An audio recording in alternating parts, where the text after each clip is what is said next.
Donc, Nicolas Roerich, peintre, explorateur, archéologue, enseignant spirituel, et il a même aussi agi sur un plan politique vis-à-vis de l'Inde, avec Nehru et Indira Gandhi, pour, euh, pour la liberté de l'Inde vis-à-vis de l'Angleterre. Il a agi à l'époque bolchevique vis-à-vis de la Russie en amenant un message des adeptes de la hiérarchie spirituelle destinée à deux des représentants russes, donc deux ministres russes, parce que c'était juste à la mort de Lénine. Il y avait un combat pour le pouvoir entre Staline et deux ministres qui étaient plutôt de tendance humaniste. Donc il a délivré ce message, c'est Staline qui a fini par... Alors, les portraits, je ne sais pas si c'est de Nicolas ou de Sviatoslav, hein. Voilà la bannière pour la paix, là, qui est en le cercle avec les trois ronds en triangle. Il était souvent habillé de cette manière, à la mode un peu indienne ancienne, avec des grands apparats. Donc ça, c'est la maison à Koulou qui est devenue maintenant, enfin depuis longtemps, un musée. Donc c'était là où il habitait quand ils étaient en Inde. C'est dans le nord de l'Inde, Koulou. Donc c'est un grand musée, il y a beaucoup de peintures de Nicolas et de son fils Svetoslav.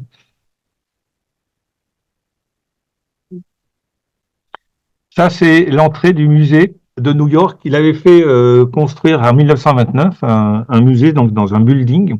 Et donc, ce qui était très intéressant, c'est que bon, il avait exposé à peu près 5000 des pièces archéologiques qu'il avait ramenées de son grand voyage pendant 4 ans. Il avait aussi exposé 3000 de ses tableaux. Et c'était un centre culturel où des artistes du monde entier venait et était donc c'était financé par le ministère de la culture américain et venait et pouvait échanger donc des peintres, des cinéastes, des sculpteurs, des poètes, des écrivains. Mais malheureusement, ça n'a tenu que quelques années parce que et le et le trésorier, pendant que le deuxième voyage en Asie centrale, ont détourné tous les biens. Ils se sont retrouvés démunis de tout. Ils ont perdu le building, ils ont perdu 3000 de leurs peintures, ils ont perdu toutes les pièces archéologiques. Voilà, donc il a été la cible à partir de 1936-37, il a été la cible du gouvernement russe, du gouvernement américain, du gouvernement japonais. Les Russes pensaient que c'était un agent américain, les Américains pensaient qu'il était devenu un agent russe, les Japonais pensaient que c'était un agent russe. Enfin, c'était un vrai micmac.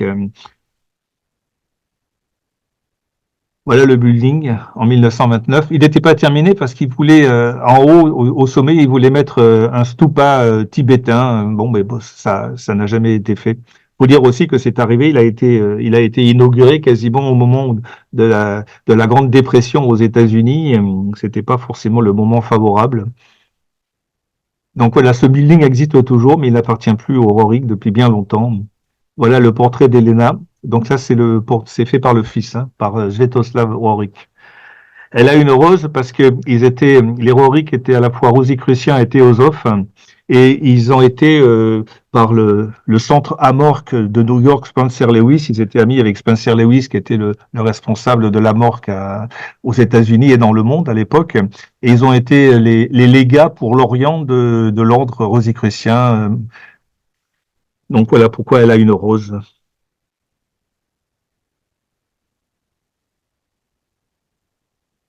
Voilà le premier ouvrage de la série Ani Yoga, écrit par Elena. Le sceau qui est en haut, c'est du tibétain, il paraît que c'est le sceau de Shambhala, donc je ne connais pas la traduction, non, je ne la connais pas. Donc le premier écrit en 1929 et le dernier une vingtaine d'années plus tard. Ils ont été écrits en russe d'abord, ces livres, par Elena Roerich. Et après, ils ont été traduits en anglais. Donc série orthodoxie. Donc les premiers tableaux, quand il était encore en Russie, pendant sa jeunesse, c'est le Christ. C'était un grand mystique, hein, et un grand ésotéricien. Donc il a beaucoup de peintures de mystiques et de symboles ésotériques.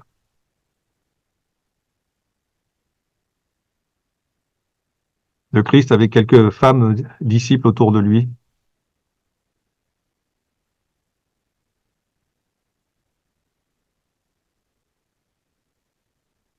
Zvenigorod, c'est une cité sacrée dans la Russie orthodoxe.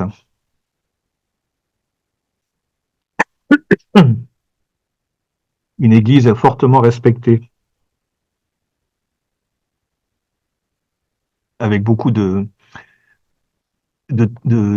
drapeaux avec, en effigie du Christ.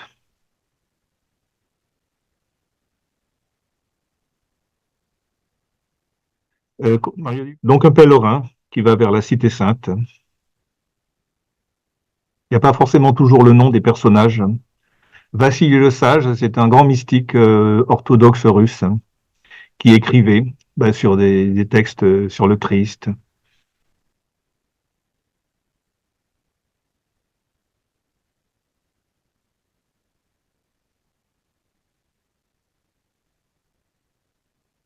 Un autre mystique russe, Serge, qui était un ami des ours. Il a fait pas mal de peintures sur ce mystique. Faut dire qu'il en a fait énormément, hein, sur les 7000, donc il y a au moins 4000 tableaux, hein.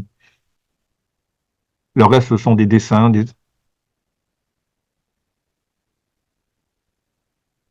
C'était un décor pour un opéra de Borodine, il me semble. Je ne sais plus lequel.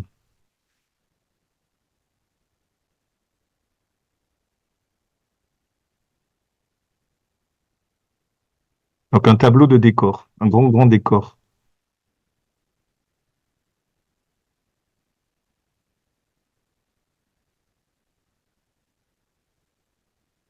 Sainte Geneviève, au VIe siècle, elle est considérée comme une sainte parce qu'elle aurait protégé Paris des hordes de Vikings qui s'étaient avancés sur la Seine et puis qui étaient arrivés aux portes de Paris et elle les aurait fait fuir. C'est ce que raconte l'histoire. Lorsqu'elle est légendaire, je ne sais pas, mais en tout cas, c'est ce que racontent les livres d'histoire. Sainte Geneviève.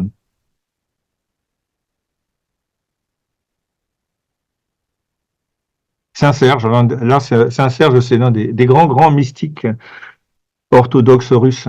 Paris, il en a fait beaucoup sur Saint-Serge, avec toujours le visage du Christ.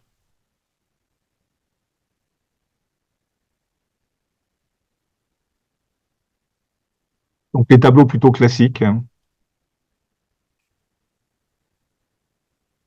on voit déjà les 3 points là qui sont sur le mouchoir ou le foulard qui tient un monastère.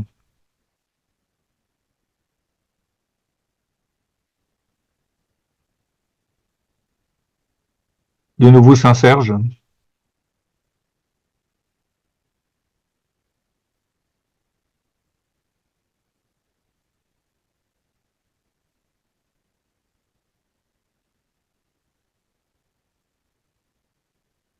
Tyron, c'est pareil, c'est un autre mystique russe qui défendait la Russie contre je crois que il me semble que c'était contre les Tartares, mais je suis pas un grand spécialiste de la mystique russe orthodoxe.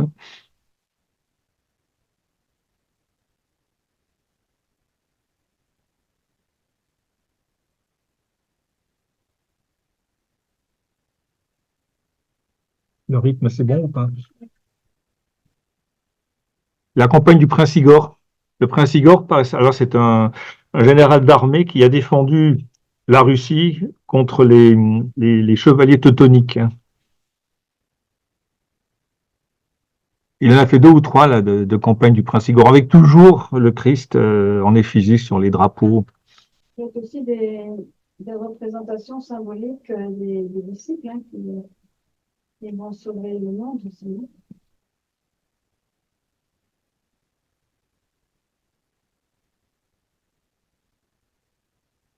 C'est Ridance et théâtre. Donc, voilà un des tableaux du Sacre du Printemps. Et les costumes, donc les personnages, enfin les danseurs et danseuses étaient habillés, les femmes en tout cas étaient habillées de cette manière. Donc c'est un tableau de décor, un grand décor qui était sur le mur sur au théâtre des Champs-Élysées. Donc il y a eu plusieurs décors, suivant les scènes. Donc ça c'est une scène.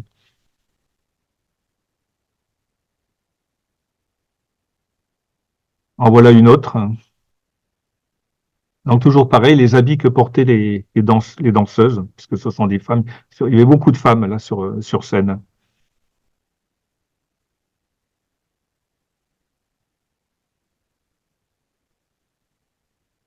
C'est une œuvre assez sauvage, le Sacre du Printemps, pour ceux qui n'ont pas entendu. Hein. Très, très sauvage, je dirais même. C'était révolutionnaire à l'époque, en 1913. Et Rorik, c'est Stravinsky, qui est jeune compositeur russe exilé en France hein, et qui était un ami de Rorik. Et c'est Rorik qui lui avait fait connaître toute la culture de la tradition russe qu'il ne connaissait pas. Donc, il a écrit Le Sacre du Printemps en étant inspiré par les récits de Nicolas Rorik sur les légendes qu'il lui racontait. Voilà un décor pour le prince Igor de Borodine. Et pareil, des costumes portés par les acteurs et les actrices. Un opéra célèbre, pour ceux qui connaissent l'opéra, Le Prince Igor, écrit à la fin du 19e siècle. Toujours Le Prince Igor, encore des costumes, là, des costumes de chanteurs,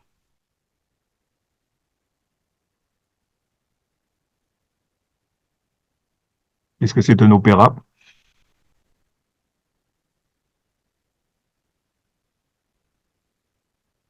Ah ben, je l'ai mise 2 fois celle-là. Série peinture prophétique, donc c'est ce que j'ai dit tout à l'heure, et à partir de 1911 et à partir de 1900, après début des années 30 pour la Seconde Guerre mondiale.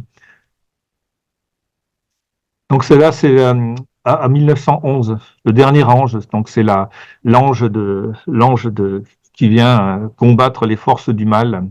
C'est Michael avec des villes en feu. Donc 2 ans avant le début de la Seconde Guerre mondiale, presque, ouais, 2 ou 3 ans, je sais plus.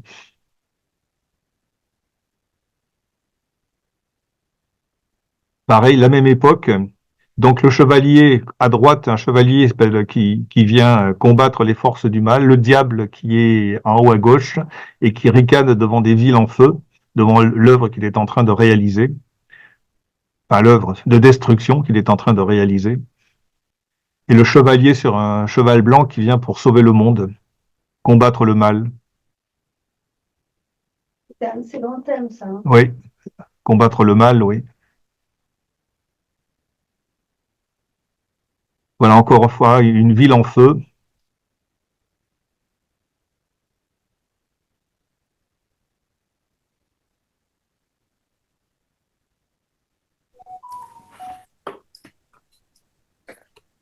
un bastion de résistance face au combat mené par le mal. Pareil, la même chose. Le serpent, c'est le dragon. Là, on voit dans les pierres, juste au-dessus, il y a un chevalier. Donc, c'est Saint Georges qui vient combattre le dragon. Donc, le dragon représentant le mal qui se répand sur la terre. Il en a fait d'autres de ce type avec des serpents qui broient, je crois que j'en ai une là, qui broient des villes entières, une ville dans ses anneaux. Et là, voilà. Le serpent, donc là, c'est le mal qui vient broyer la matière, répandre le chaos sur terre. Il a plein de types de serpents. Donc le serpent, ce type de serpent qui représente le mal, et les serpents, représentation en Inde, les nagas, représentation des grandes divinités spirituelles. Donc là, c'est le serpent du mal, c'est pas le serpent de la lumière. Donc les anges qui viennent combattre le serpent du mal, les aides, c'est-à-dire les aides qui viennent des sources spirituelles de l'univers, qui viennent aider l'humanité dans son combat contre le mal. Et pareil, il en a fait beaucoup de peintures de ce type.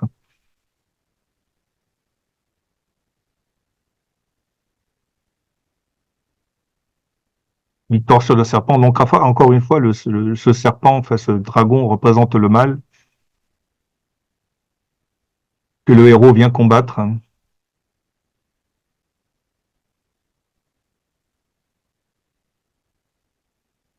Ils sont belles, hein. Les rideaux sont pas fermés complètement. Dragon du seuil, là. Oui. Voilà encore une fois une autre représentation de Saint Georges qui vient terrasser le dragon. Le dragon représentant aussi, si on sort du combat entre les forces de la lumière et les forces du mal, qui représente aussi l'ego, et le chevalier représente l'âme. qui vient se défaire de l'ego en lui.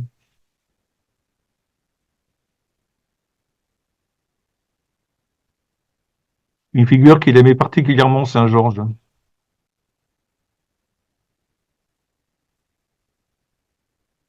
Voilà encore une fois, celle-là, c'est avant la Deuxième Guerre mondiale, dans les années 33, donc des exodes, des populations sur les routes, des villes en feu, des tableaux forts. C'est pour ça que ça déplaisait fortement aux Allemands et après aux Italiens et aux Japonais. Mais d'abord les Allemands, parce que c'est eux qui étaient visés.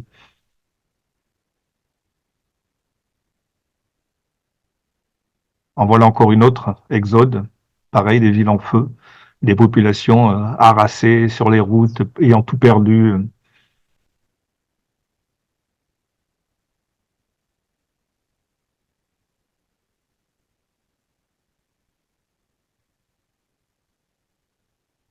Encore une. Alors ça, c'est le mage noir. C'est une représentation. Sûrement, il a voulu sûrement symboliser Hitler, hein, je pense. Dans quelques années avant la Seconde Guerre mondiale, ce mage noir qui ricane et qui regarde les villes entières et ses destructions dans le monde.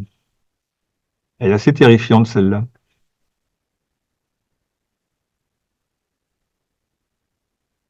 Il a voulu le représenter comme un magicien puisqu'il vole sur un tapis et sur un tapis volant.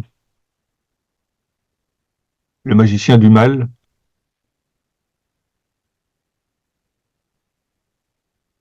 Encore une fois, les forces de lumière qui viennent combattre le mal. Un grand, grand thème chez Nicolas Roerich. Les forces de la lumière qui viennent combattre le mal, les forces de l'ombre. Faut dire que c'était l'époque aussi, hein. Il était entre les deux guerres mondiales.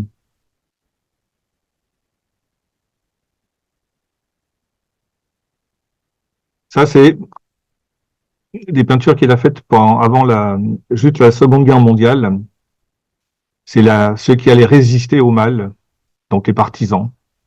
C'est une série qu'il a faite quand il était en Norvège. Il vivait là pendant quelques temps. Et il a peint pas mal de partisans. Il dirait qu'il forge l'épée. Oui, il va forger une épée, oui. Et voilà, toujours les partisans qui partent combattre, hein. Et justement, en Norvège, il y a eu ça, il y a eu énormément de partisans qui se cachaient dans les montagnes et qui allaient combattre les Allemands, des petits groupes, des résistants. Il y en a eu beaucoup.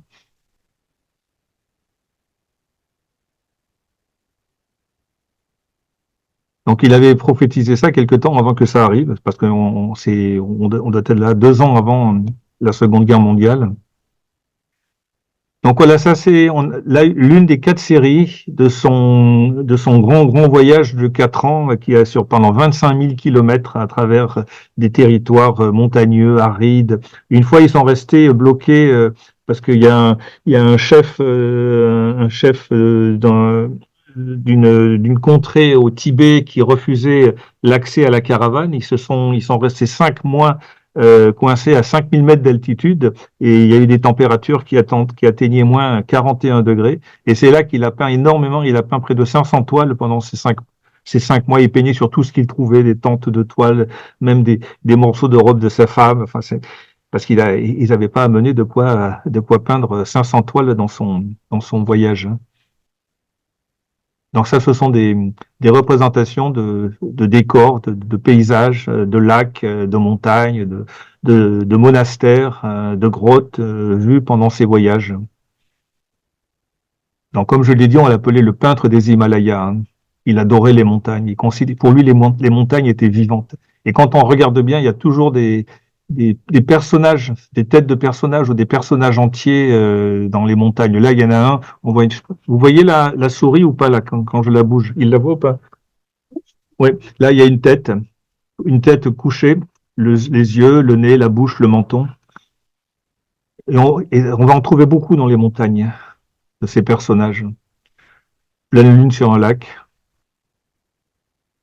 Il y en a beaucoup, ça respire la sérénité.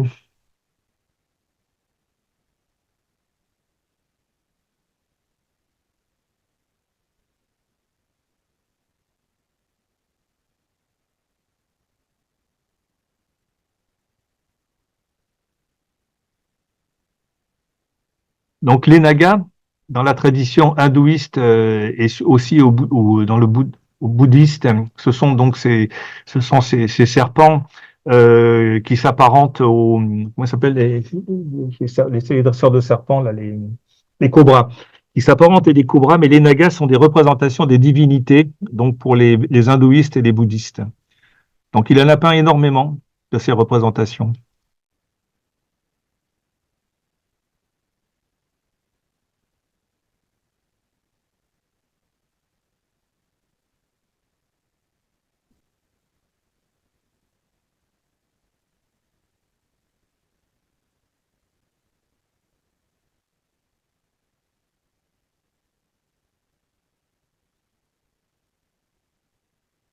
Donc toujours des lacs.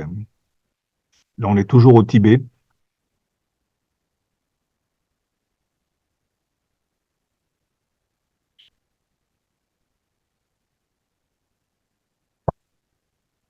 Le féminin sacré. Alors le féminin sacré, tout simplement parce que l'enseignement de la Yoga insiste beaucoup sur ce que Elena Rorick appelait la double origine, c'est-à-dire la réhabilitation de la femme dans le monde de la fin du patriarcat, et que l'homme et la femme marchent main dans la main, et qu'il n'y en a pas un qui domine l'autre, qui soit l'un et l'autre dans la plus parfaite harmonie. Donc voilà, il a fait énormément de peintures sur le féminin sacré, mais des peintures qui illustrent la plupart du temps des aphorismes de l'enseignement de l'Ani Yoga. Donc c'est un tableau qui est dédié à Elena Blavatsky. Et Elena Rorick, c'est elle qui a traduit la doctrine secrète en anglais, du russe en anglais. Ils étaient théosophes, ils étaient très très proches de la doctrine secrète de l'enseignement de Blavatsky et de la théosophie. Le régent du monde, là, donc ça c'est la Si Wang Mu des Chinois, des taoïstes chinois. Donc c'est dans sa main, elle porte le fameux coffret qui contient un fragment de la pierre. Donc c'est la grande divine, on pourrait dire le principe féminin sur la Terre, le yin terrestre ou le yin cosmique.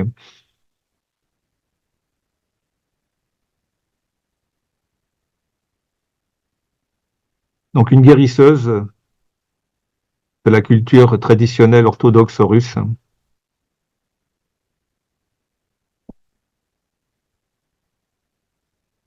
Non, ça va aller, c'est fermé. Oui.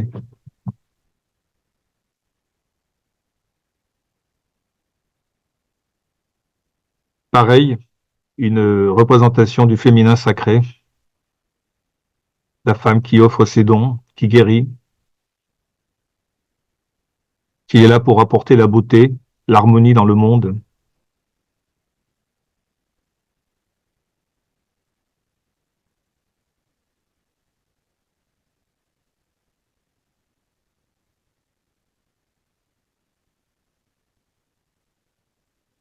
Une peinture d'inspiration chinoise. Alors cette femme qui joue de la sitar, est pareil, c'est pour apporter la paix, l'harmonie dans le monde.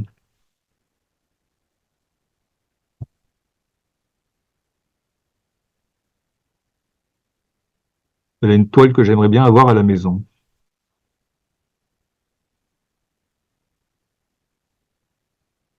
La Madone à l'oriflamme.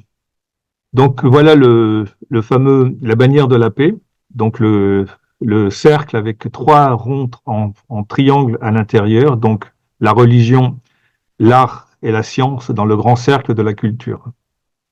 Donc la Madone à l'oriflamme, c'est la femme qui vient sauver le monde, qui vient apporter la paix, la sérénité, l'harmonie, la joie, l'amour dans le monde. Donc la réhabilitation du féminin sacré.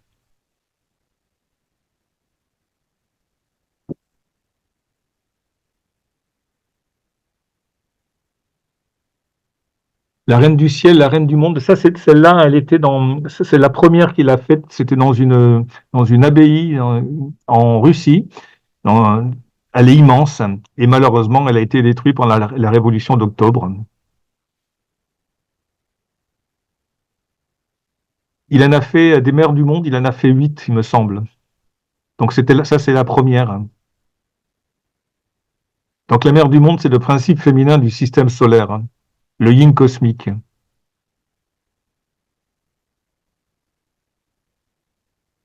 En voilà une autre. Ça, c'était parmi les premières, faites dans les années 15, non, même avant. La première, c'est à 1907, là, celle qu'on vient de voir. Là, c'est dans les années 15.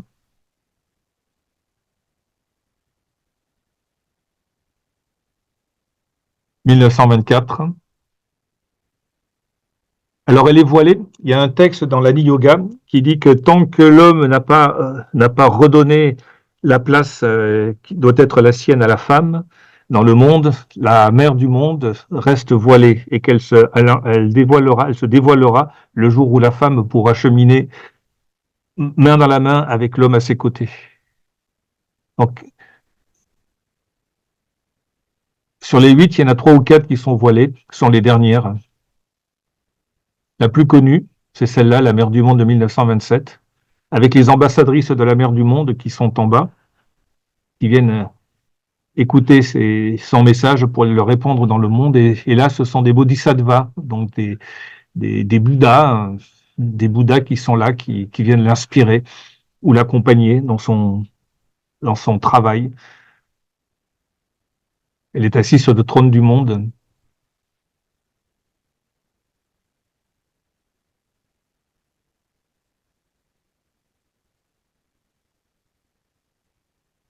C'était une de ces peintures prophétiques, mais j'ai préféré la mettre dans le féminin sacré. C'est des femmes qui viennent sauver les êtres avec un petit diable là que l'on voit, des fils en flammes, et elles mettent une sorte de pont pour que les êtres viennent se préserver dans cette cité qui ne peut être attaquée par les flammes, qui ne peut être attaquée par le mal. On peut imaginer, oui, que ce soit Shambhala, peut-être. Hein. Rorik s'est pas vraiment expliqué là-dessus. Il y en a une autre. Il en a fait des labeurs de la mer, il en a fait quelques-unes comme ça. Donc pareil, un pont est tendu pour permettre aux êtres de venir être dans ce lieu de protection où le mal ne peut pas advenir. Une sorte de forteresse qui vogue. On ne sait pas si c'est la mer ou si c'est le ciel.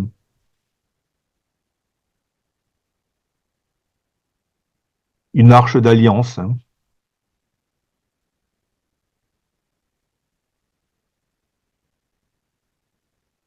Le féminin sacré qui se dévoile. Mais là, le serpent cosmique qui est en haut, c'est un serpent de la tradition chinoise. C'est le haut symbole spirituel, le symbole spirituel le plus élevé dans le taoïsme, le dragon. C'est pas le dragon occidental qui crache le feu sur les populations et puis qui garde un trésor jalousement. Ça, ce sont les décrets du ciel qui sont donnés à l'humanité par l'intermédiaire de disciples qui sont là. Donc là, en l'occurrence, c'est une femme qui vient dévoiler les secrets, les mystères cosmiques dans quelques-uns de la série Ani Yoga, donc tirés des aphorismes des livres. Ani Yoga, la porteuse de lumière, c'est l'une de mes préférées, celle-là. La femme qui porte la flamme de la conscience et de l'amour divin dans sa main pour l'offrir au monde.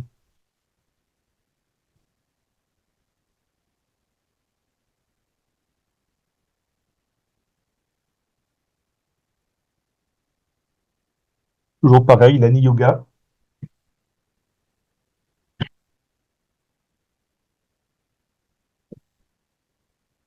Le pratiquant de l'Ani Yoga est appelé un Ani Yogi.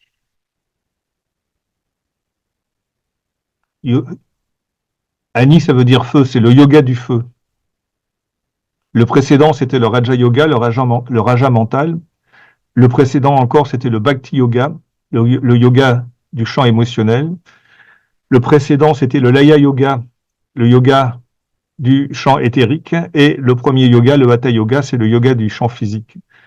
Donc les yogas sont des formes d'évolution. D'abord le champ physique, ensuite le champ éthérique, ensuite le champ émotionnel, ensuite le champ mental et l'Ani Yoga, le champ spirituel. Donc à chaque fois, c'est l'éveil de l'un de ces champs. dans chacun de ces yogas. Et après, il y a une multitude de yogas qui sont dérivés des uns et des autres, sauf de l'ani yoga, parce que ça, c'est vraiment, celui-là, il n'est pas encore vraiment pratiqué ou par très peu d'êtres dans le monde. Un ani yogi hindou bah, qui porte la bannière de la paix dans ses mains.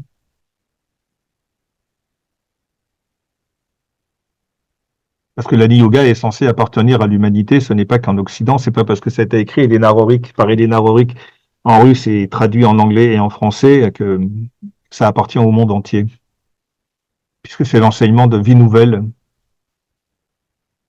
Donc la bannière de la paix, le fameux, les trois traits, les trois ronds en triangle dans un grand cercle,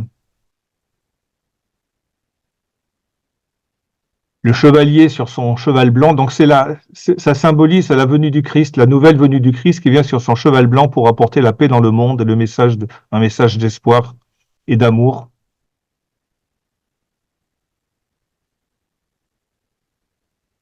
Il y a beaucoup de personnages qui descendent des cieux sur un cheval blanc qui viennent pour apporter la bonne parole et la paix dans le monde. Il en a fait énormément de peintures de ce type.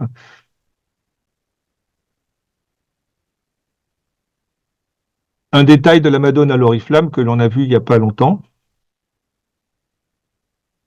Donc toujours rouge à cause parce qu'on l'a appelée la Croix-Rouge internationale de la paix.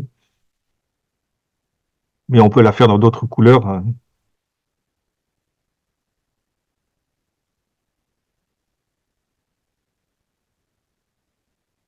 Jean Ferrat, quand il a chanté La femme et l'avenir de l'homme, était bien d'accord avec le couple Rorik.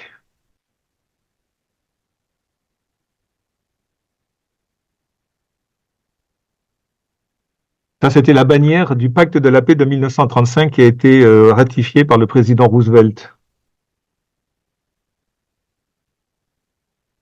Donc il y avait des affiches, il y a eu des livres qui ont été faits, donc c'était là en couverture ou en affiche, c'était le symbole, le pacte de la paix 35.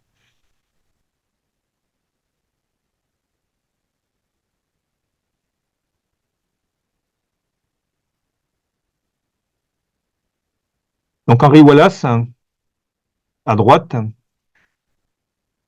celui qui a été battu aux élections présidentielles en 1947, parce que comment s'appelle, le McCarthy avait intercepté des lettres qu'il avait envoyées à Nicolas Rorik avec mon gourou bien-aimé ou mon maître bien-aimé, et le président Roosevelt qui est à gauche. Donc le pacte avait été ratifié internationalement, mais après, malheureusement, dans la folie de la guerre, tout ça, ça a été perdu.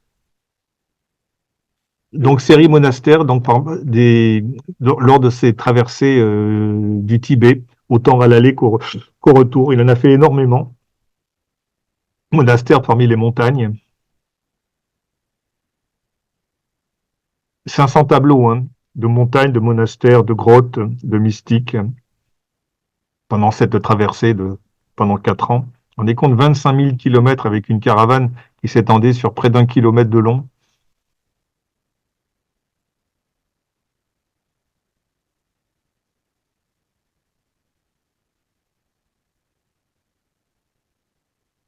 Une invocation à la lumière.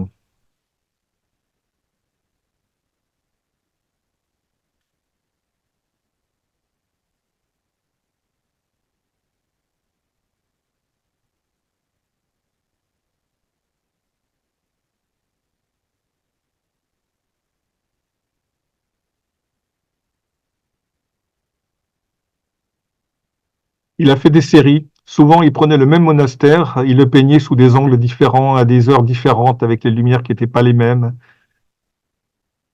Un peu comme Monet faisait avec des cathédrales, avec les meules de foin, avec les nymphéas.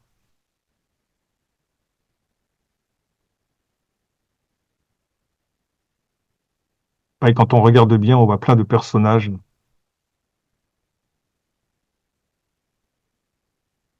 Pour lui, les montagnes étaient vivantes. Elles étaient vibrantes. Elles lui parlaient.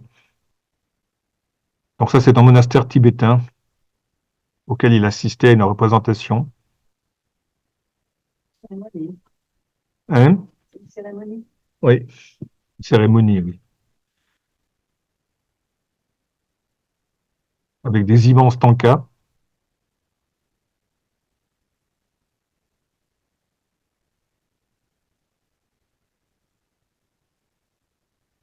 Je me suis souvent demandé comment ils faisaient pour aller construire des monastères dans des lieux comme ça quasiment inaccessibles. Et à l'époque, il y en avait plein de monastères comme ça, avant que les Chinois arrivent et qu'ils en détruisent la plus grande partie.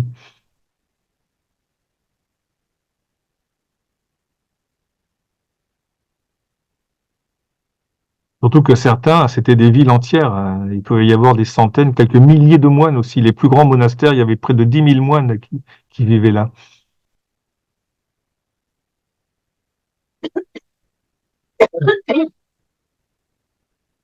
Faut pas oublier que le Tibet est le seul pays au monde où il naissait beaucoup plus d'hommes, enfin de petits garçons que de petites filles.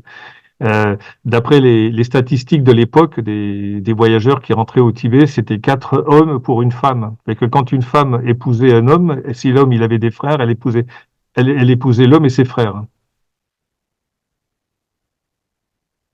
Le seul pays au monde où il n'y avait pas parité entre naissance entre les petits garçons et les petites filles. Toujours la série monastère,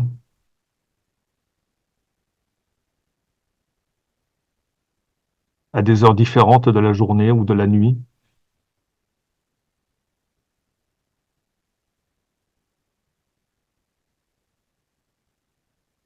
Voilà, une forteresse, c'est une ville entière. Là, on peut imaginer qu'il y a des centaines, peut-être quelques milliers de moines qui vivaient là.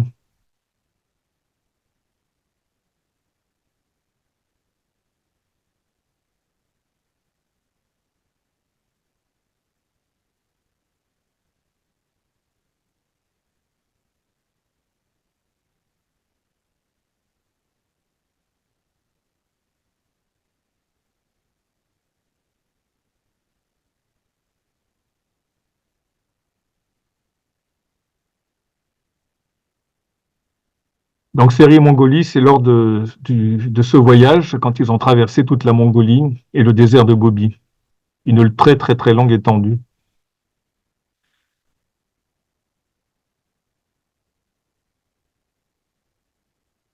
Ils étendus infestés de pillards, ils ont dû se protéger contre ces pillards de nombre de fois. Ils étaient armés il y avait des gardes dans l'expédition. Ils ont été attaqués plusieurs reprises,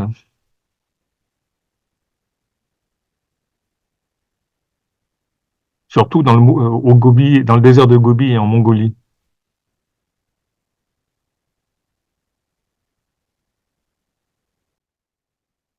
Parce que la caravane, c'était une grande tentation ces, pour ces bandits-là. Il y avait beaucoup de biens, des trésors archéologiques.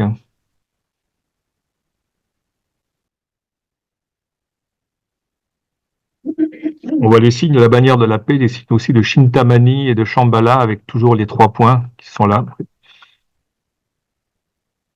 Il y a un espèce de diable bizarre à côté des deux. Oui, ça c'est une représentation du campement de la caravane de Nicolas Roerich.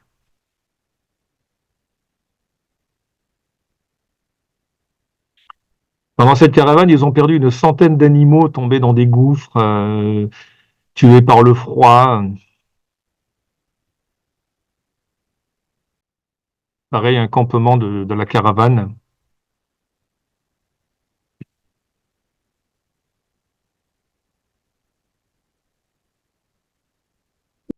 Donc la série Entrée des grottes sacrées.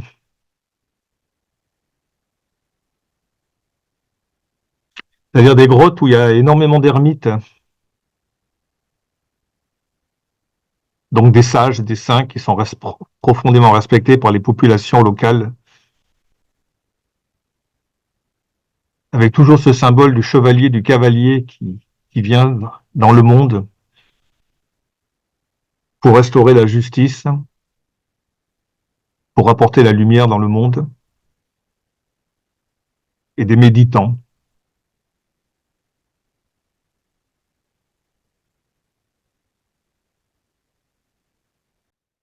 il était très proche de la matière, de la terre, des entrailles de la terre. Pour lui, ça lui parlait, c'était vraiment une manifestation vivante.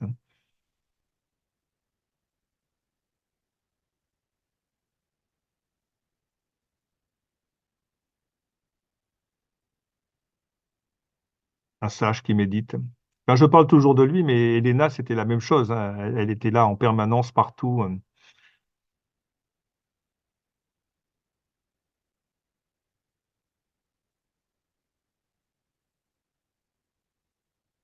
Ils ont terminé tous les deux épuisés. C'est de l'idée. Oui. Épuisés de ce voyage.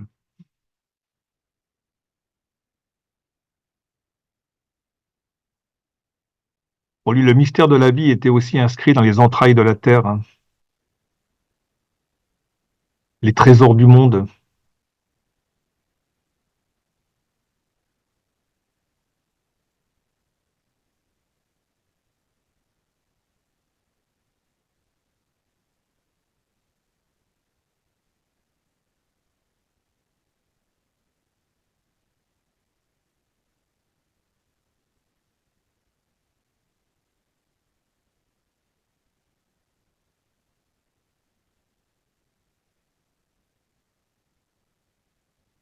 Conjuration, c'était pour conjurer le mal. Je faisais partie de ces peintures prophétiques, mais j'ai préféré la mettre dans la série des grottes.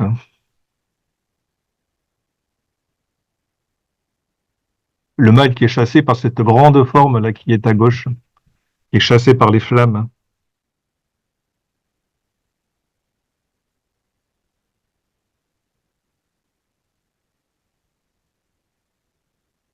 L'entrée d'un sanctuaire sacré,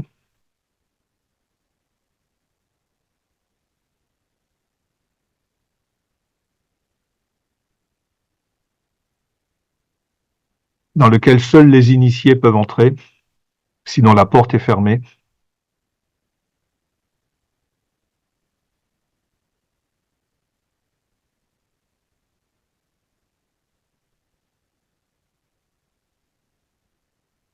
Toujours ces peintures, j'aurais pu la mettre dans la série Le féminin sacré, mais je préférais la mettre dans les grottes.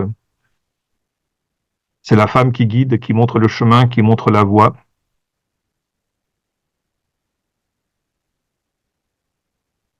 La femme sage, hein, bien sûr.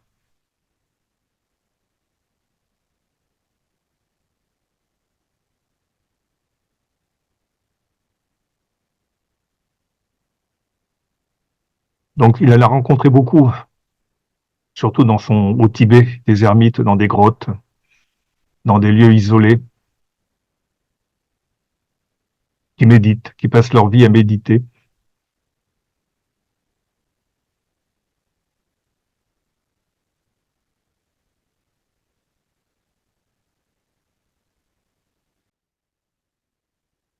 Un yogi qui fait fondre la neige par la seule force de sa pensée.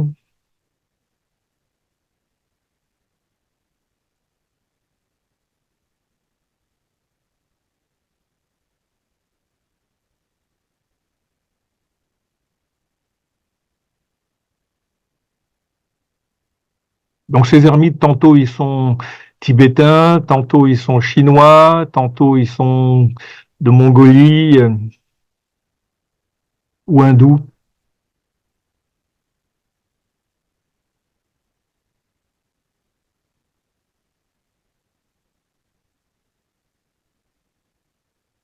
Un philosophe taoïste.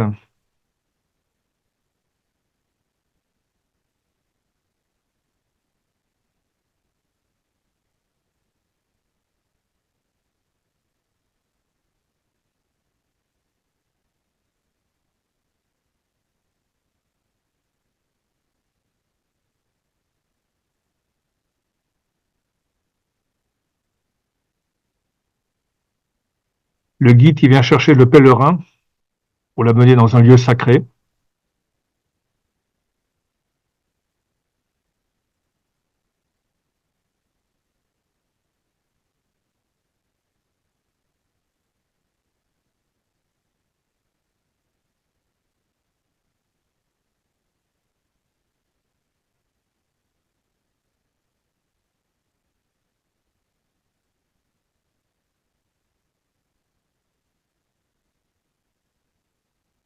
Là, les formes, elles sont plutôt dans le ciel.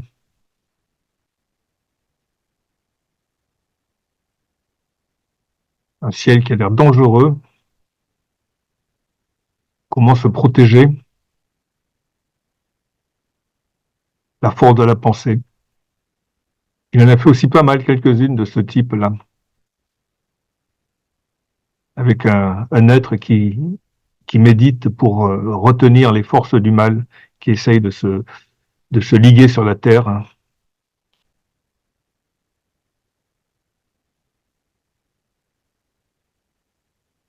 Là, un sage indien, pas hindou,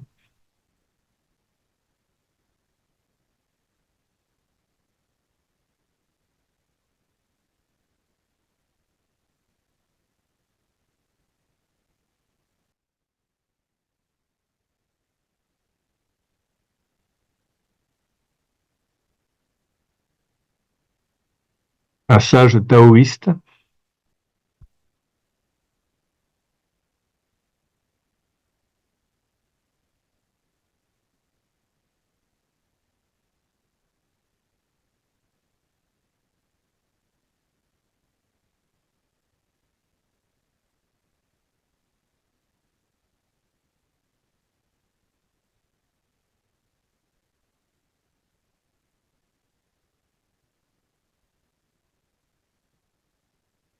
le calice, c'est une représentation du Graal, hein, très souvent.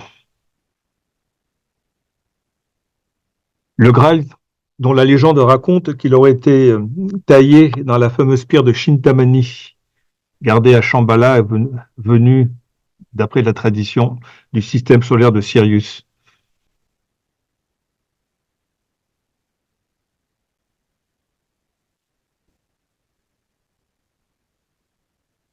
La même que tout à l'heure, mais sous un angle différent, avec des couleurs différentes. Faisait partie de ces peintures de série, donc il les peignait sous des angles différents, avec des couleurs, des moments différents de la journée.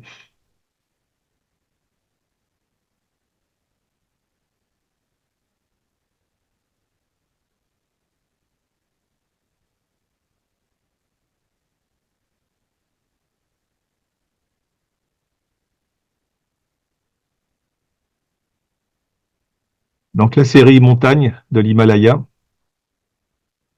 Alors parfois elles sont très réalistes, les peintures, parfois pas du tout, comme celle-là.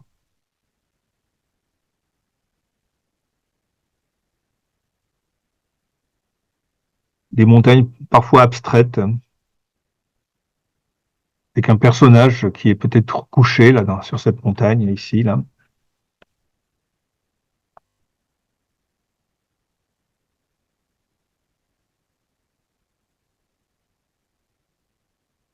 Là plutôt réaliste, soleil couchant sur l'Himalaya.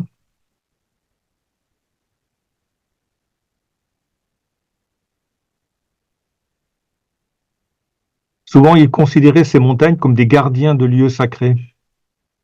Donc on voit l'esquisse d'un visage là, avec le nez, la bouche. Du reste, il a fait des tableaux. Je crois qu'on en a un gardien des paysages. Kanchenjunga, c'était une montagne la première montagne que l'on voit du nord de l'Inde, de Darjeeling. Et pour Nicolas Roerich, c'est une montagne considérée comme sacrée par au Ladakh, au Tibet et en Inde. Et il l'a peint énormément de fois. Il y a des dizaines de peintures de Kanchenjunga, de cette montagne sacrée. C'était sa montagne favorite, montagne célèbre dans ces contrées. Alors j'en ai mis qu'une parce qu'il y en avait énormément, sous des angles très différents.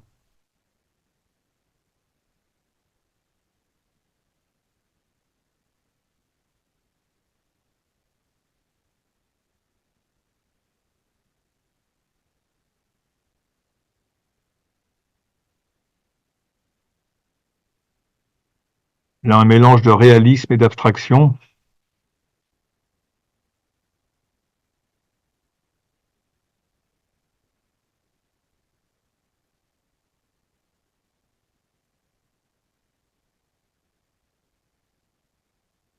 Et la signature que vous voyez là, le P, c'est le signe de la paix, c'est Pax Cultura. Paix et culture. Ça, c'était la signature de Nicolas Roerick pour ses peintures.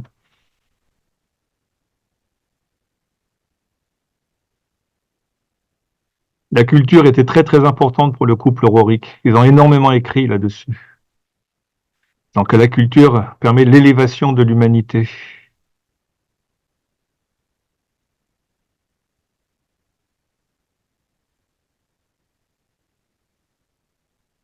Là, le témoin, c'est une montagne. Là, il y en a un ici, il y en a un là, il y en a un autre là, un autre ici, un autre visage. Ici aussi, encore là. Il y en a partout.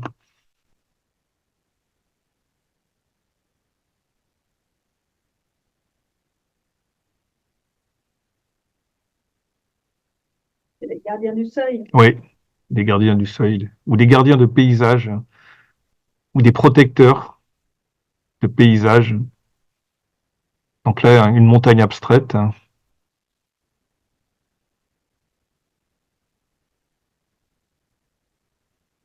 Elles sont plus belles, là, les couleurs. Là aussi, plutôt abstraite.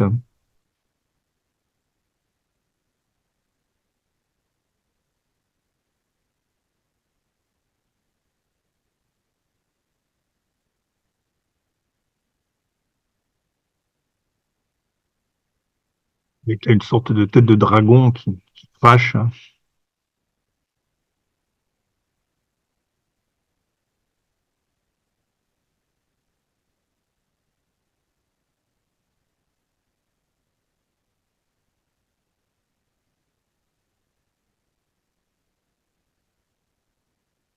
Comme je l'ai dit tout à l'heure, on l'appelait le peintre des Himalayas.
Les représentations sur les montagnes, ça montre aussi les fouilles archéologiques qu'il menait, des fouilles de vestiges très anciens qu'il a ramenés, qui malheureusement ont été déposés au musée Rorik, qui ont été ensuite détournés, volés. Voilà, terminé pour les montagnes. Maintenant, on passe à la série des mystiques. Donc, là, ce que je disais, la série La bannière de l'Est, où il a peint nombre de mystiques de toutes les cultures du monde. Donc, Guga Showan, donc la représentation qui est sur une sculpture, donc c'est des représentations qu'il a pas mal trouvées en Inde et au Tibet.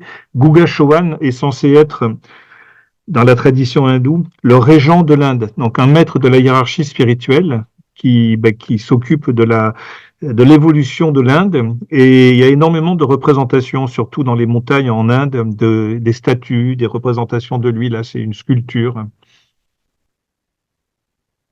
un peu comme l'équivalent du maître Moria, du maître Koutoumi, du maître Saint-Germain, le maître Jésus, et ainsi. Donc, dans la tradition hindoue, Issa, c'est le nom qu'on donne en Inde au Christ. Dans la tradition hindoue, Jésus ne serait pas mort sur la croix, ressuscité, il serait parti en Inde pour transmettre des enseignements. Et dans une ville en Inde, il y a même le tombeau d'Isha.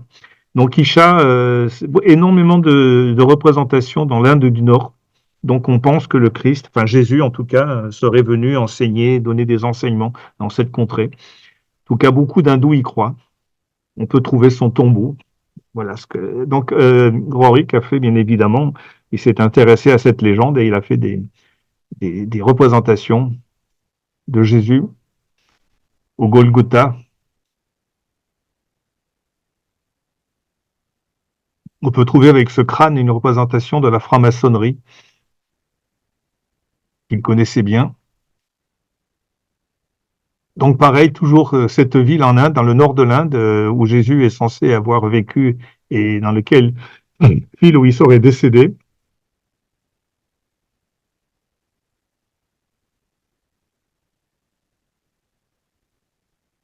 Je dis bien où il serait, parce que aucune idée, je ne sais pas si c'est vrai.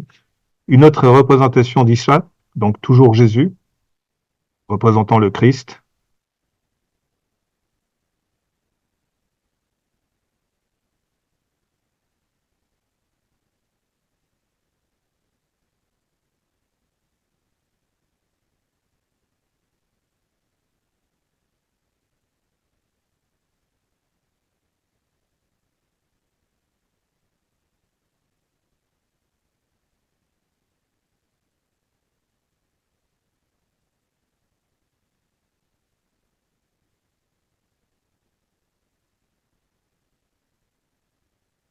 Là, si vous connaissez dans le Nouveau Testament l'épisode de 40 jours dans le désert du Christ, où le diable vient le tenter pour lui offrir le monde s'il le suit. Et Jésus résiste et rejette le diable. C'est dans quel le signe de Rorik, paix et culture, qui est ici, là. Donc, C'est quand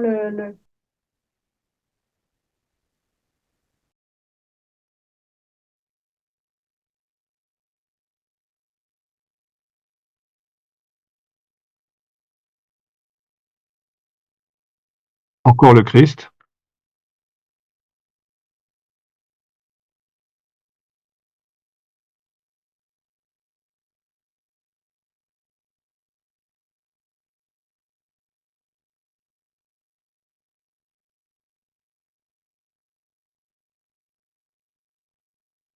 Maitreya, au Tibet, il y a énormément de représentations du Maitreya, qui est le nouveau Bouddha. Et dans l'esprit du bouddhisme tantrique Vajrayana, donc du grand véhicule, Maitreya est censé, le nouveau Bouddha, c'est censé être la réincarnation du Christ pour les Tibétains. Donc beaucoup de représentations de Maitreya, qui est le futur Bouddha qui viendra sauver le monde, apporter une révélation nouvelle à l'humanité. Donc on voit un méditant en adoration, avec des batailles dans le ciel, parce qu'il vient apporter la paix dans le monde, mais combattre le mal, combattre l'injustice.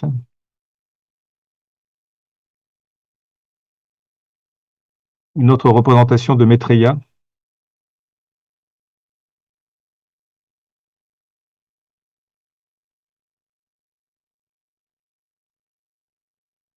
Donc censé être le futur Bouddha.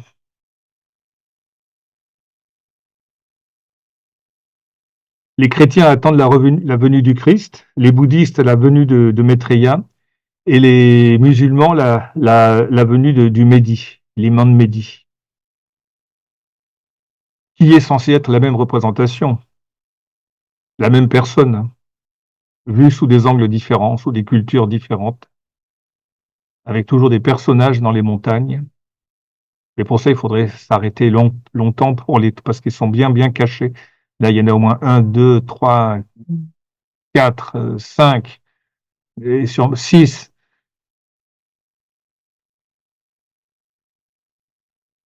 Le maître Moria, donc, c'est l'un des adeptes de la hiérarchie spirituelle qui dirige le premier rayon de la volonté et du pouvoir.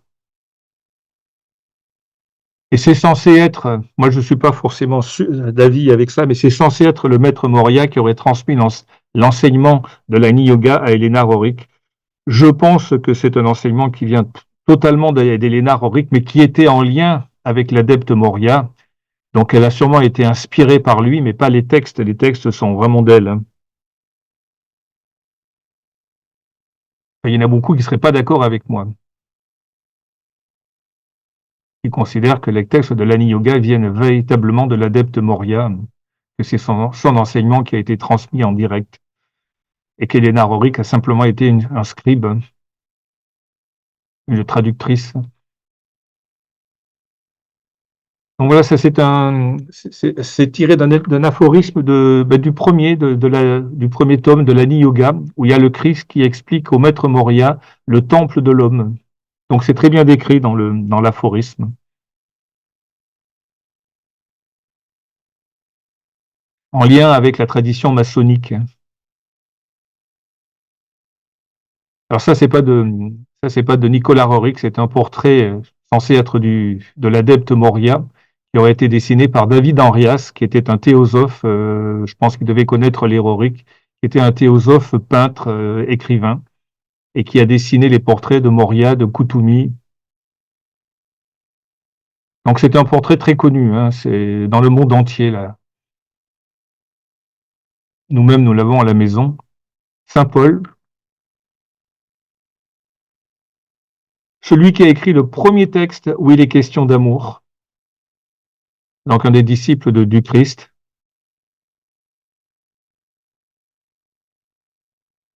qui a écrit après son départ,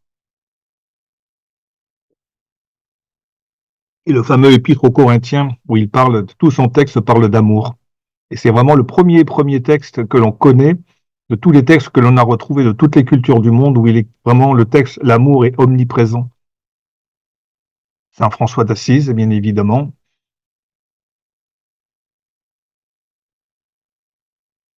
Et vous allez voir, il n'y a pas que des représentations de mystiques chrétiens. Hein.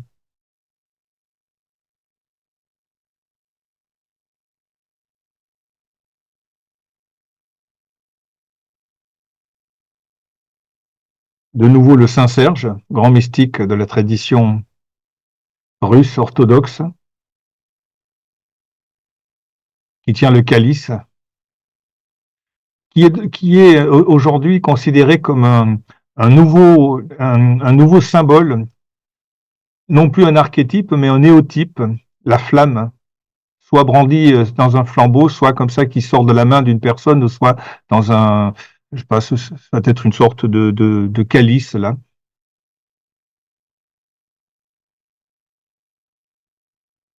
Donc un des grands symboles de l'ère du Verseau, la flamme. Un autre saint du panthéon russe orthodoxe, qui était un guérisseur.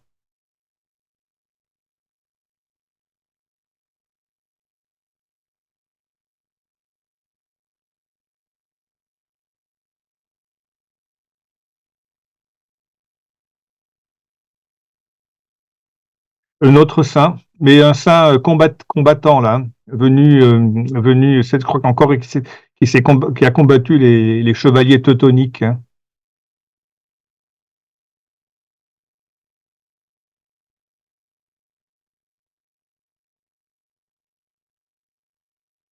Mais toujours l'allusion de ce guerrier qui vient sur un cheval blanc rétablir la justice dans le monde.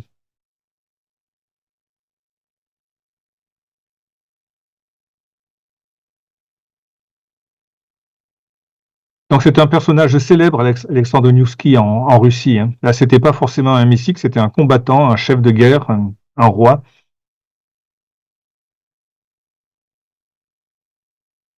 une grande figure du panthéon russe. Les opéras ont été écrits sur lui, des quantités de livres, de romans. Boris et Gleb, deux grands mystiques, des frères, des grands mystiques russes, des disciples du Christ. Pareil, il y a plein de légendes sur ces deux personnages.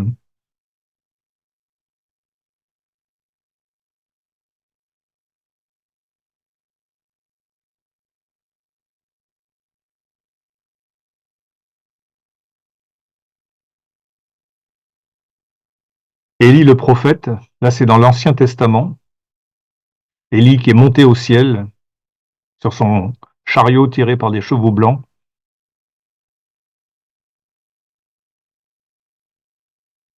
Élie qui est censé être dans la tradition théosophique une ancienne incarnation de Jésus.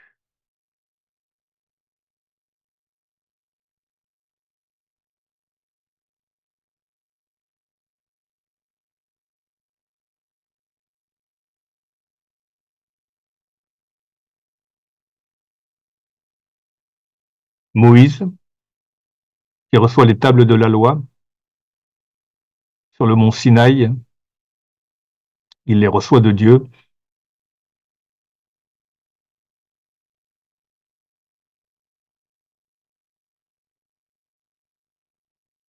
avec une magnifique aurore boréale au-dessus de lui.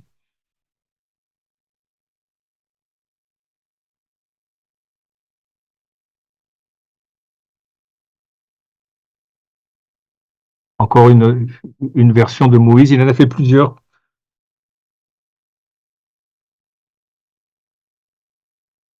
Il reçoit les tables de la loi, les 10 commandements,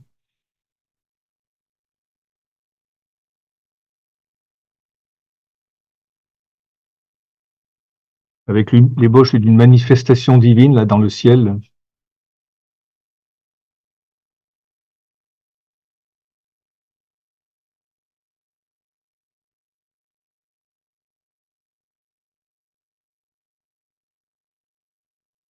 Là, c'est Mohamed le prophète qui reçoit pareil, qui reçoit les textes du Coran de Dieu. Il en a fait plusieurs de Moïse, de Mahomet.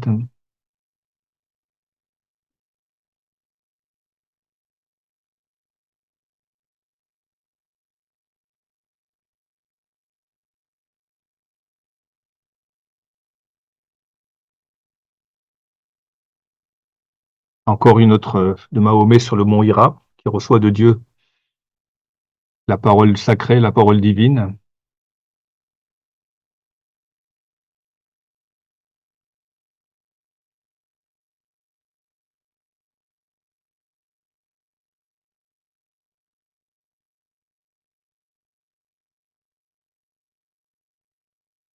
Encore une nouvelle version.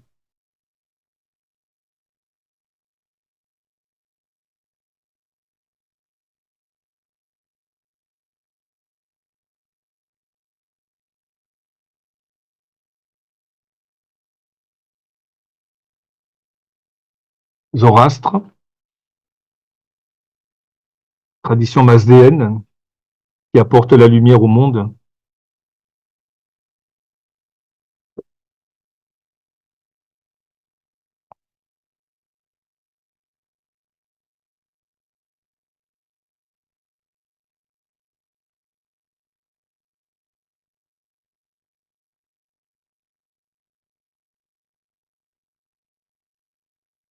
Iskander, c'était de la tradition taoïste, un grand mystique.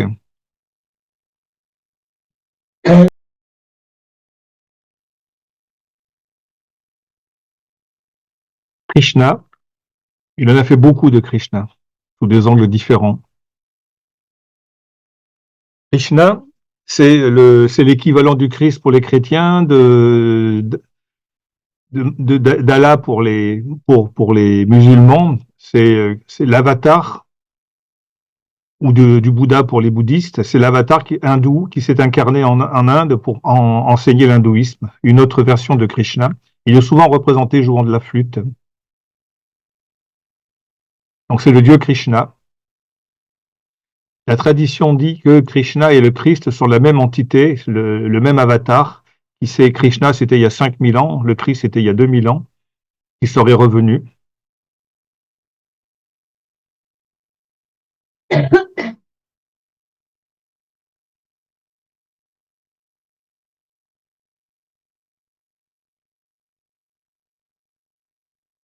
Donc un sage hindou, un guérisseur hindou.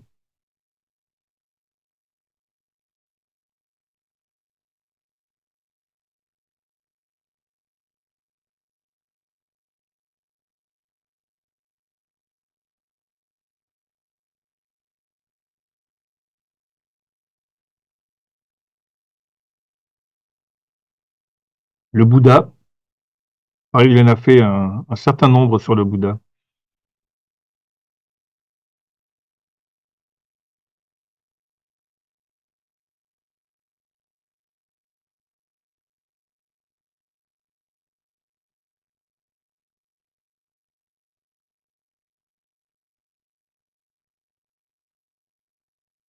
Encore le Bouddha,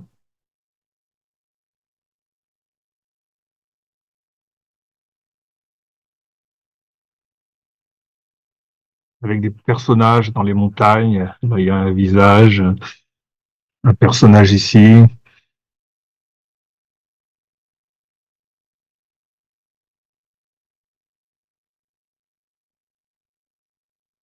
Milarepa, un grand mystique tibétain.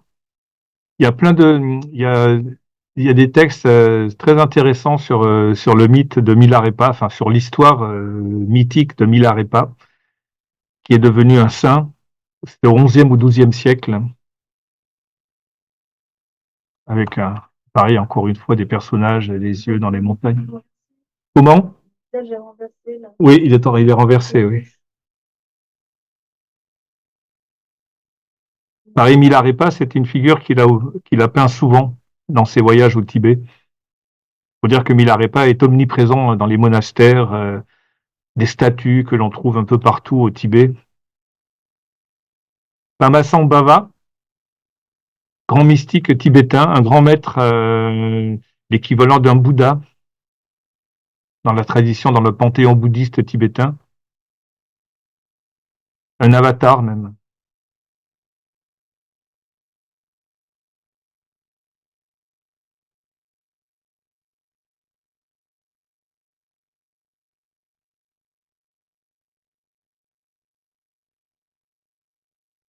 Un lama, s'appelle le lama jaune, ce tableau.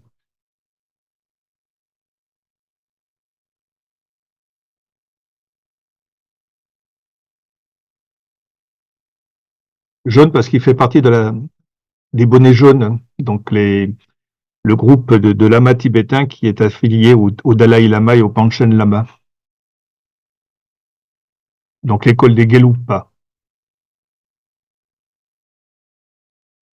Serling, le héros de la mythologie tibétaine, qui vient sauver le monde, qui vient sauver le monde du mal, qui vient rétablir la paix et la justice.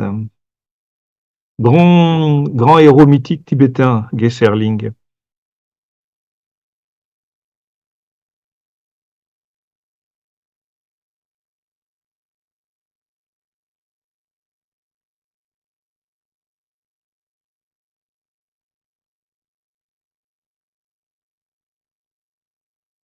King Yun, un sage taoïste chinois. Je sais pas comment on dit Kuan Yin. Comment? Oui, c'est une femme, oui. qui joue du sitar.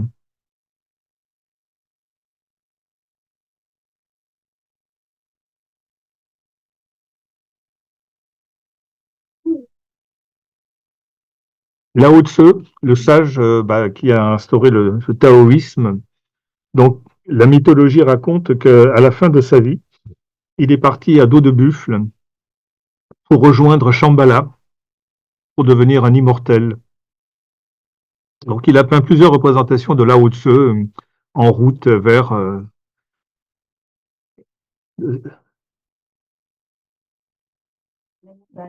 donc Shambhala pour beaucoup, le royaume de la Siwangmu ou de Rigden Jepo qu'on va voir très bientôt, le maître de Shambhala de l'appellation tibétaine. Toujours Lao Tzu.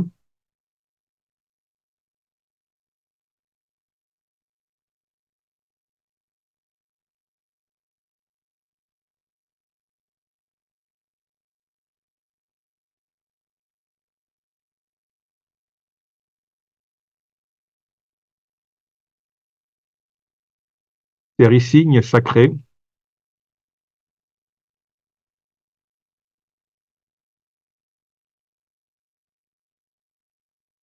C'est l'avant-dernière série. Balden Lamos, c'est un personnage mythique du panthéon tibétain, toujours sur son cheval qui vient sauver le monde, un peu comme celui qu'on vient de voir à l'instant, là, l'archer.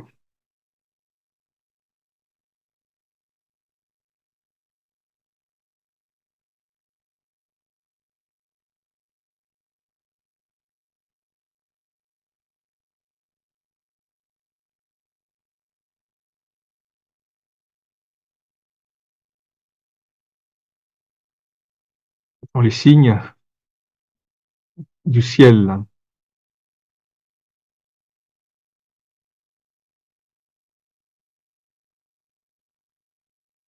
l'annonce d'un événement merveilleux qui devrait se passer avec une sorte d'aurore boréale. Je dis bien une sorte parce que ça ne ressemble pas vraiment à une aurore boréale, mais il y en a l'esprit.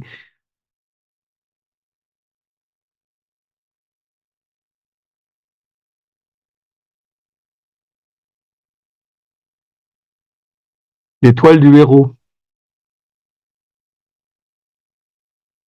Il y a une quarantaine d'années, ça m'avait inspiré un roman. Je voulais écrire un roman qui s'appelait L'étoile du héros avec cette peinture en couverture. J'ai écrit une centaine de pages et puis je me suis arrêté. J'ai toujours ça quelque part. Là, il me semble que je dois avoir ça tiré quelque part dans un coin à la maison, mais je ne l'ai jamais relu. Autant dire que j'adorais cette peinture.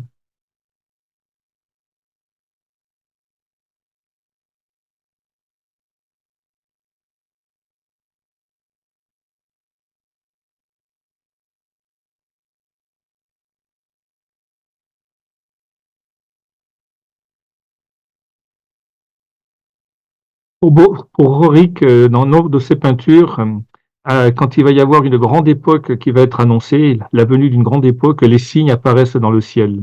Alors soit de cette manière, soit avec un cavalier sur un cheval blanc qui arrive.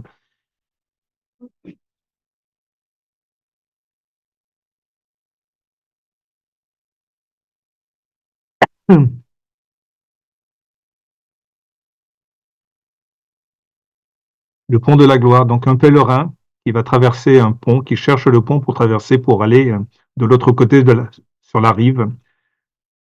Ce que l'on appelle dans la tradition l'Antakarana, le pont qui mène du monde humain au monde spirituel. Donc, j'ai parlé de pont, le voilà encore, le pont. Un autre pont qui a une forme de crâne, on le voit ici avec les yeux. Le pont qui mène vers. C'est amusant parce que moi, quand j'ai fait cette NDE pendant 3 jours, je suis tombé dans un coma profond. Quand je suis passé de l'autre côté sur le plan subtil, dans l'au-delà, j'ai traversé un pont. Alors, c'était pas un pont comme ça, c'était un pont de lumière transparent. Mais l'idée du pont qui traverse les deux rives. Pour le moment, ça se passe dans un tunnel pour passer dans les deux, d'une rive à l'autre, mais je pense que dans les temps futurs, on passera par un pont. Donc cette représentation du pont, Rorik, il en a fait pas mal. Encore une autre représentation de Guga Chauhan, donc comme je l'ai dit, le régent de l'Inde, donc il s'occupe de l'évolution spirituelle de tout le peuple hindou. Donc beaucoup de ces statues en Inde, dans les montagnes surtout. Il est souvent sur un cheval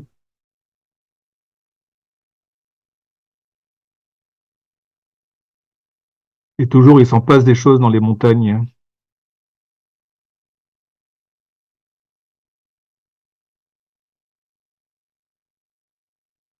Toujours ce symbole du chevalier sur un cheval blanc qui vient pour restaurer la paix dans le monde,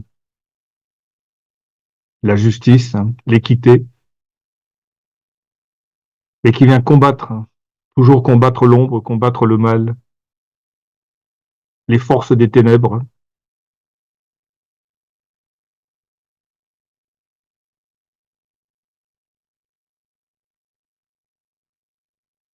L'avatar Kalki, c'est un avatar qui est attendu dans le panthéon hindou, toujours sur un cheval blanc.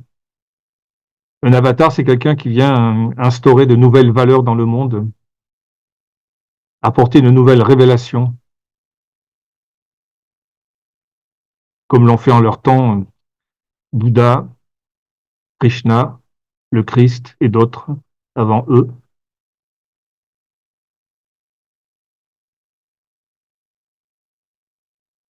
Le grand esprit de l'Himalaya, donc pour lui, il a peint là une forme qui représente un protecteur de l'Himalaya. On pourrait dire un ange incarné dans la montagne, dans la pierre, hein, et qui est là pour protéger ces montagnes.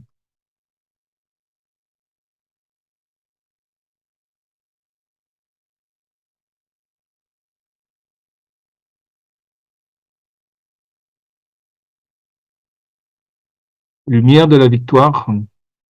S'il y en a qui ont vu Le Seigneur des Anneaux, cette image pourrait rappeler quelque chose d'une scène assez extraordinaire je crois que c'est dans le dernier,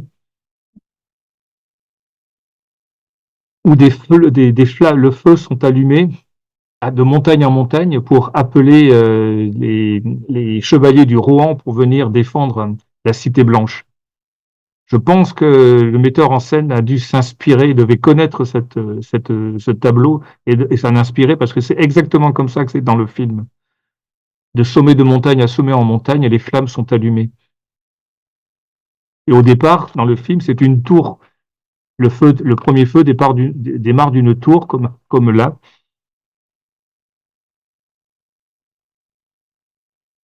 Trésor de la terre. Là, c'est une allusion à la flamme de Chintamani, mais je l'ai pas mis dans le dernier, je l'ai mis là, avec les signes sacrés. Et j'aurais pu le mettre avec la dernière séance, les trésors du monde, la pierre précieuse de Chintamani,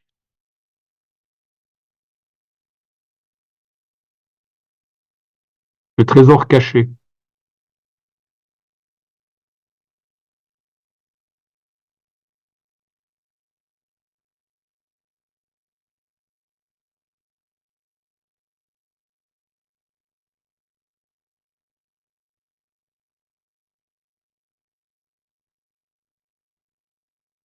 Donc l'avant-dernière série, il n'y en a plus beaucoup maintenant. Donc des représentations faites par Rorik de la pierre de Chintamani, qu'il a véhiculée pendant son voyage pendant 4 ans, et puis après qu'il devait amener à la Société des Nations à Genève, qu'il a amené à New York, mais qu'il n'a pas laissé à New York, qu'il a ramené avec lui. Qu'est-elle devenue? Ça, il ne s'est jamais exprimé là-dessus, ni sa femme, Elena. Donc voilà Nicolas Rorik peint par son fils avec ce fameux coffret contenant un fragment de la pierre de Chintamani.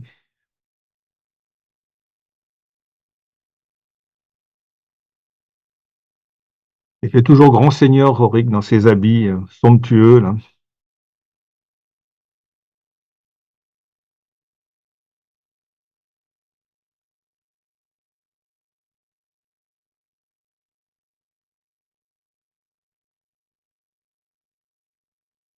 trésor du monde. On peut imaginer que c'est l'assemblée de maîtres de sages qui lui ont remis la pierre, parce que dans un autre tableau, je pense que c'est le suivant, on voit l'un de ces sages qui remet un coffret à Nicolas Roerick. Alors c'est pas Roerick qui s'est dessiné, mais c'est Nicolas Roerick qui est représenté.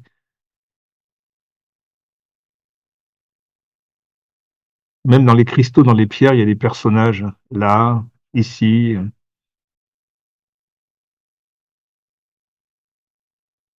Voilà, où l'Assemblée des sages va remettre le coffret.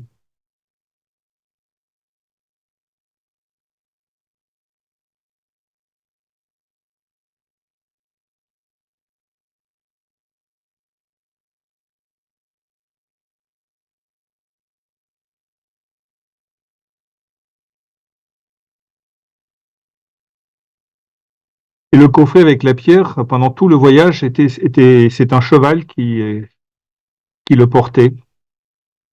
Donc il a peint pareil plusieurs représentations de ce cheval dans des lieux différents. Encore une fois, des gardiens de paysage ici, là.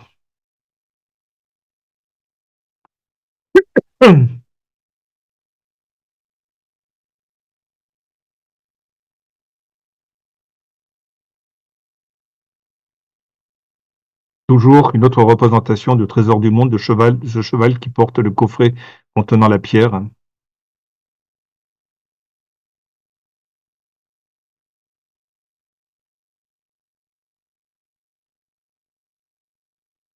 Il ne s'est jamais expliqué sur la pierre. La seule chose qu'il ait faite, c'est la peindre, de peindre ce coffret.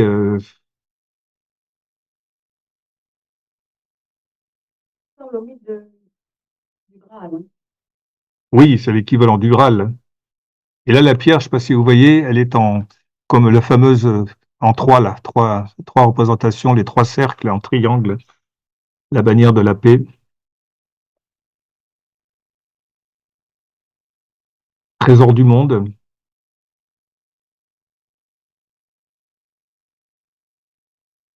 toujours une représentation de cette pierre sacrée portée par le cheval pendant toute l'expédition aurorique, comme si elle avait été gravée dans la pierre sur la montagne.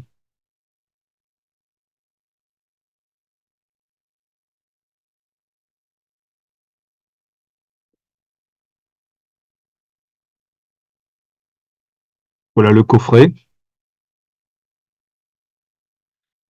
Sûrement chez les Rorik à Koulou, je pense, avec des tankas derrière.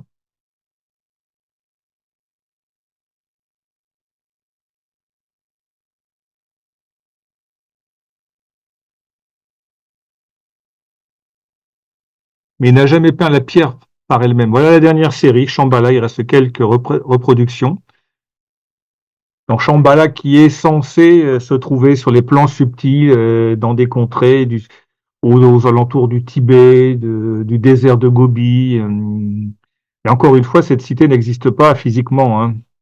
C'est une cité symbolique, hein, spirituelle, en haut lieu, celui où est censé se tenir le maître du monde, Sanat Kumara chez les hindous, Rigden Jepo chez les Tibétains, les tours de Gobi. Donc une autre représentation de celle de tout à l'heure, mais là comment dire, l'approche de Shambhala. Quand on voit ces feux, c'est que Shambhala n'est pas très loin. Enfin, dans l'esprit de Rorik, bien évidemment, hein.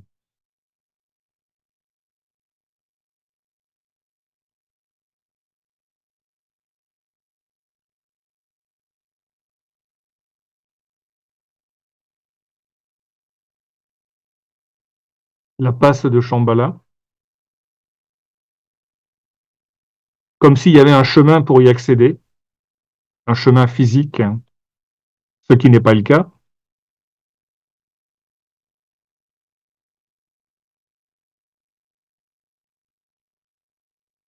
parce qu'on ne peut y accéder qu'en esprit, sur le plan spirituel, mais pas avec un corps physique.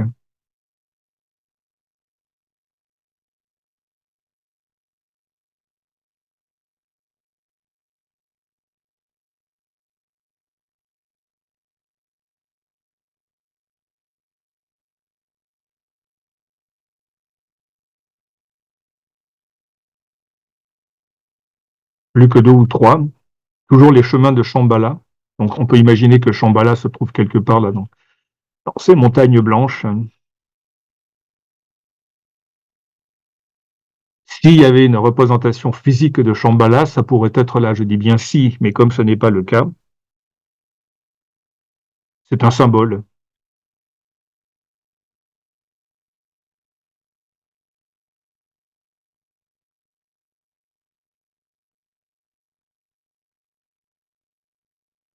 Le même est sous un autre angle.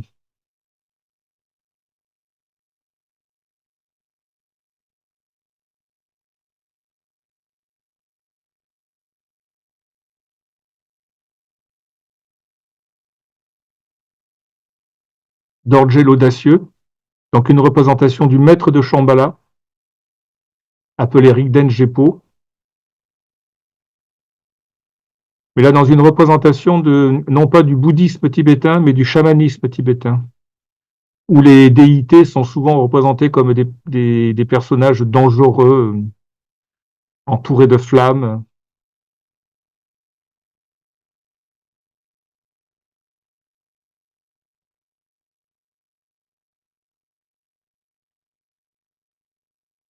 Donc Rigden Jepo, donc le maître de Shambhala dans la version tibétaine, c'est son nom. La tradition de Shambhala au Tibet, au désert de Gobi, en Mandchourie, elle est toujours omniprésente pour les mystiques de ces contrées, et c'est une réalité. La cité de Shambhala existe réellement. Elle est inaccessible aux humains, mais elle existe, elle est là. Donc, dans cette représentation, Rigden Jepo a des messagers qu'il envoie à travers le monde pour combattre le mal, pour apporter la bonne parole, pour restaurer la justice.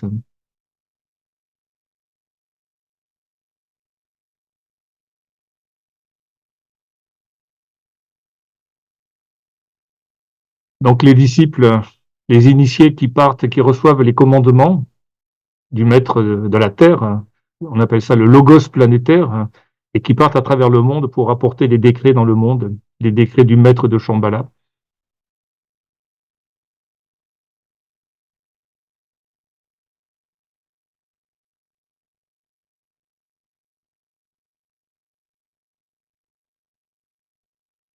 Le roi du monde pour les ésotériciens, Melchisédek pour les juifs, le roi du monde pour les chrétiens. Donc encore une fois, la passe pour accéder à Shambhala, avec le gardien qui se trouve juste devant.